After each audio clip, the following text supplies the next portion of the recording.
Ce joueur de football de la NFL vient me voir et me dit « Gog, laisse-moi te poser une question. Comment tu fais pour garder cette mentalité de chien ?» J'ai dit « Laisse-moi te poser une question. Quand tu étais plus jeune, que voulais-tu être ?» Il a dit « Un joueur de football de la NFL. Mais une fois que je suis arrivé là, j'ai perdu cette mentalité de chien. »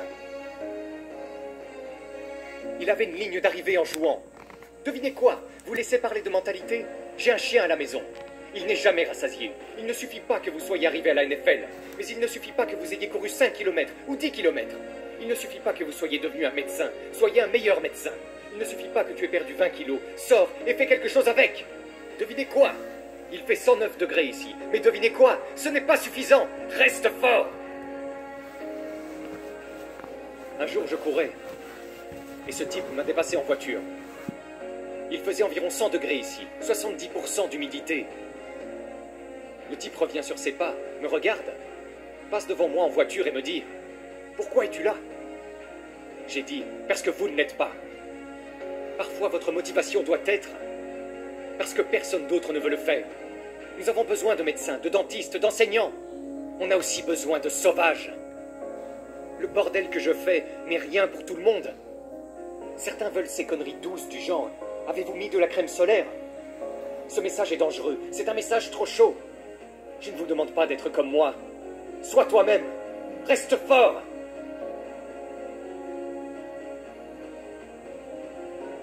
Vos esprits s'adoucissent.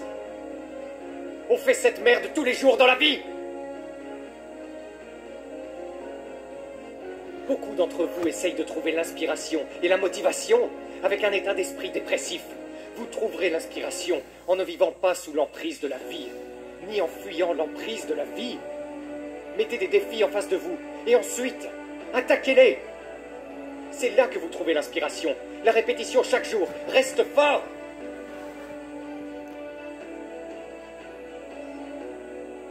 Donc l'autre jour, j'ai reçu un courriel de cette dame.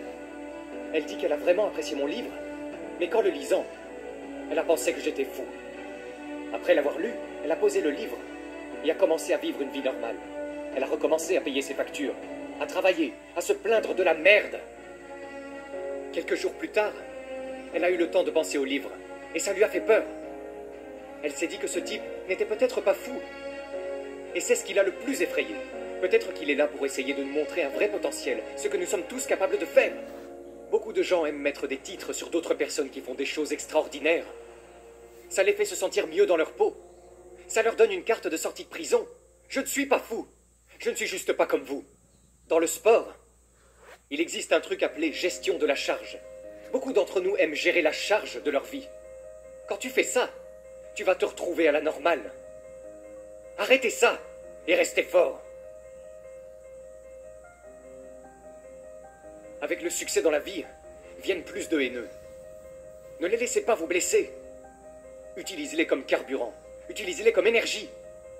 En cas de besoin, mettez-les dans un Rolodex mental dans votre esprit. Et puis, nous ne voulons pas faire de la merde. Inspectez votre cerveau. Faites remonter cette personne qui vous a dit que vous ne pouviez pas faire quelque chose, que vous n'étiez pas assez rapide, assez bon, assez intelligent. Utilisez-les comme une source d'énergie. Au lieu de les tuer avec gentillesse, torturez-les avec votre succès. Dans la vie, nous devons continuer à dépasser les obstacles. Utilisez tout ce que ce monde a à vous donner comme carburant. Restez fort. Et toute personne, pas seulement un imbécile, mais toute personne qui peut accomplir quelque chose de difficile, l'autre séparateur est que les gens veulent vraiment être là. Il y a des gens qui sont inspirés, et cette inspiration les pousse à essayer de faire quelque chose. Mais l'inspiration est très élevée en ce moment dans cet environnement agréable. Nous sommes dans un environnement agréable. J'ai regardé un film sur des badass. Je suis inspiré. Mais la seconde chose, vous n'êtes pas dans cet environnement. Et vous êtes en train de faire ce qui vous a inspiré. Ce facteur d'attraction n'est pas réel. Vous y êtes maintenant. Si seulement ces personnes qui ont été là 1 million de fois dans leur esprit et ont vécu dans cette eau et ont souffert 1 million de fois et ont réalisé mes jambes peuvent se briser, mon genou peut se briser, mes os vont faire mal, j'aurai le plus froid que je ne l'ai jamais eu dans ma vie, je serai misérable, et ont accepté surmonter des situations dans leur vie. Votre esprit et les médias disent malheureusement que tout le monde est fini, quand bien même vous voulez être là.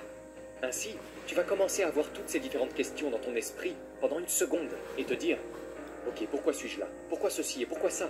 Et puis vous commencez à vous dire « Si tant est que je ne veux pas être là, mieux vaut ne pas jouer avec ma vie. Je ne vais pas briser mon corps juste pour faire ça. » Votre esprit commence à dire « Ouais, c'est stupide. » Mais si vous savez déjà que cela va se passer ici, vous avez toutes les réponses à ces questions que votre esprit commence à vous donner quand vous êtes en mode souffrance. Essayez d'être 10% meilleur que vous l'étiez la semaine dernière. Donc vous courez 30 miles par semaine. Courez-en 33. Si vous nagez 500 mètres, nagez-en 550.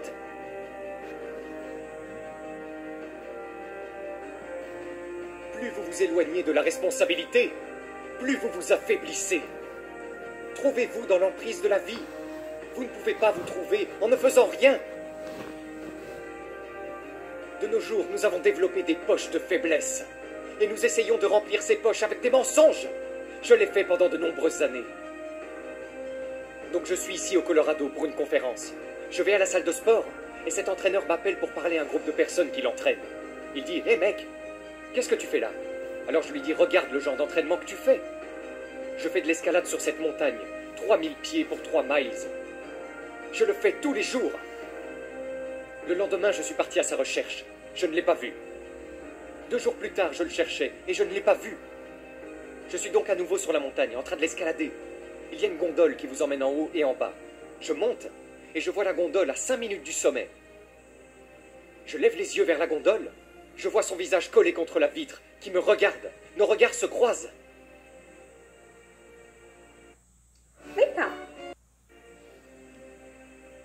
N'en parlez pas.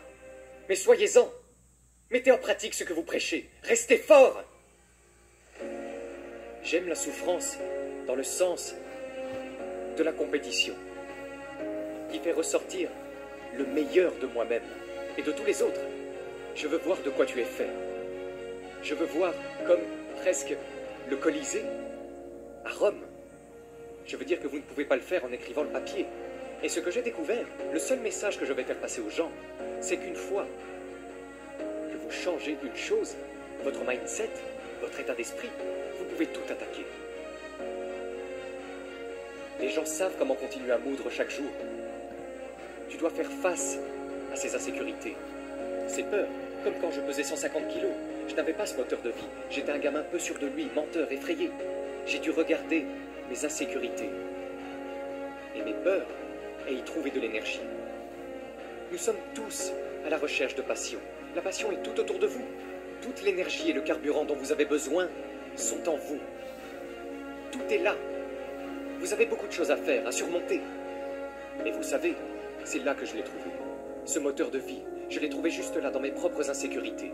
J'ai trouvé le moteur dans mes propres insécurités. Et c'est la chose la plus puissante au monde. Quand tu peux trouver la pulsion dans tes propres doutes, peurs et insécurités, tu deviens très inarrêtable. Je suis à la recherche d'un sentiment. Je ne suis pas à la recherche d'un trophée. Je ne suis pas à la recherche de l'amour. Je ne suis pas à la recherche de plus d'abonnés sur Instagram ou les médias sociaux. Quand j'ai commencé ce parcours de vie, il y a des années, et que j'ai réalisé que j'allais devenir quelqu'un, et que j'étais à la recherche d'un sentiment de vraie victoire pour moi, et seulement pour moi, à la seconde où j'ai fermé mon esprit au bruit environnant de découragement, j'ai réalisé que je suis venu dans ce monde seul, et que je dois me battre dans ce parcours par ma personne sur la planète Terre. Mon but dans la vie était, dans mon esprit, de croire que je suis l'homme le plus dur des vivants. C'est pour ça que le tout est ne peut pas me faire de mal. C'est de ça qu'il s'agit. Il s'agit de tout ce que vous pensez être. Vous devez faire de ce rêve une réalité. C'est là que se trouve la partie difficile.